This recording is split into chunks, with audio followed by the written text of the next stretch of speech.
अपने पराए।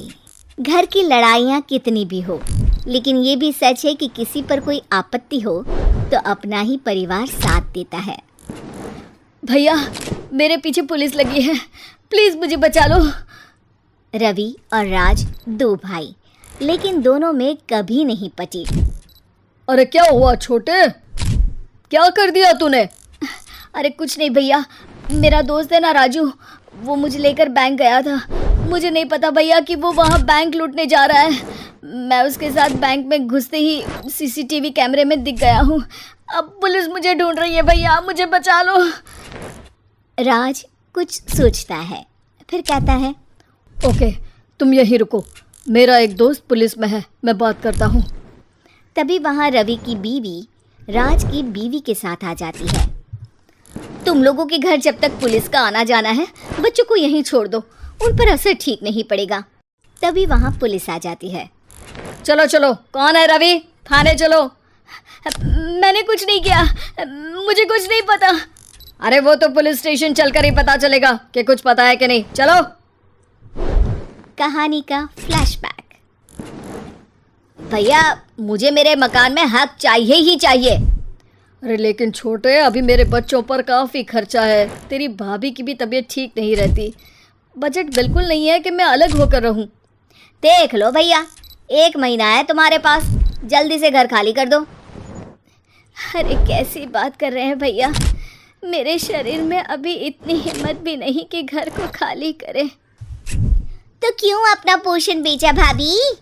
अरे तुम तो जानती हो, पिताजी की बीमारी के कारण उन्हें हमारी ज़रूरत थी, कैसे आते पैसे।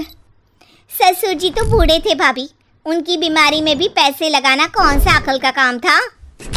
तो क्या पिताजी को मैं मरने के लिए छोड़ देता? अरे रवि, तू तो समझ, पापा को हमारी ज़रूरत थी, उन्होंने हमारे लिए हर वो काम किया जिससे हमें खुशी मिले।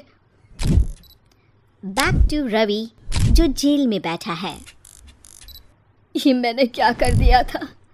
मैं ना पिता का हुआ ना ही भैया का, मेरे साथ जो हो रहा है ठीक ही हो रहा है। तभी वहाँ पुलिस वाला आता है। रवि, तुमसे कोई मिलने आया है।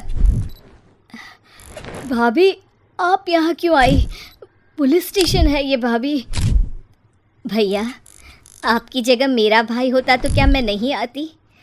अच्छा, ये खाना ले लीजिए, खा लीजिएगा। आपके भैया लगे हैं वकीलों और पुलिस वालों से बात करने में, डरने की कोई बात नहीं। जब आपने गुनाह किया ही नहीं तो सज़ा भी नहीं मिलेगी। रवि भाभी को देखकर रोने लगता है। घर में साक्षी चुपचाप बैठी होती है कि तभी सोनम कहती है, अरे साक्षी, क्या हुआ, परेशान क्यों हो रही हो? भाभी, अभी अभी पुलिस स्टेशन से खबर आई है, इन्हें बड़े जेल में शिफ्ट किया जा रहा है। मैं क्या करूंगी भाभी?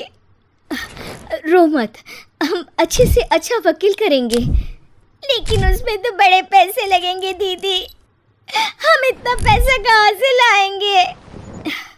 अरे क्यों, ये मकान है ना, और मेरे कुछ गहने भी है। साक्षी की आंखों में पानी आ जाता है। पर दीदी, ये तो आप और भैया की मेहनत की कमाई है। पापा के बाद भी तो हम लोगों का सब खत्म हो गया था। पापा को तो बचा नहीं पाए, लेकिन भैया को ज़रूर बचा लेंगे, और भगवान चाहेंगे ना तो दोनों भाई मिलकर इससे भी बड़ा मकान खड़ा कर लेंगे। साक्षी। थोड़ी देर में राज वहाँ आता है। सोनम सही कह रही है साक्षी, पैसों की कमी के कारण किसी भी बेगुनाह को सज़ा नहीं मिलती। राज एक अच्छा सा वकील करता है। सोनम और साक्षी बचाए पैसे और अपने गहनों को बेचकर रवि का केस लड़ते हैं और जल्द ही रवि जेल से बाहर आ जाता है।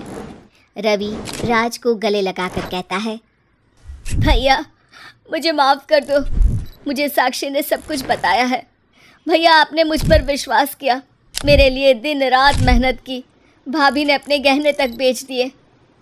भैया, आपने तो पापा के लिए भी पैसे नहीं देखे, लेकिन मैं बहुत ही सेल्फिश निकला। भैया, एक आखिरी बार मुझे माफ़ कर दो, मैं शर्मिंदा हूँ।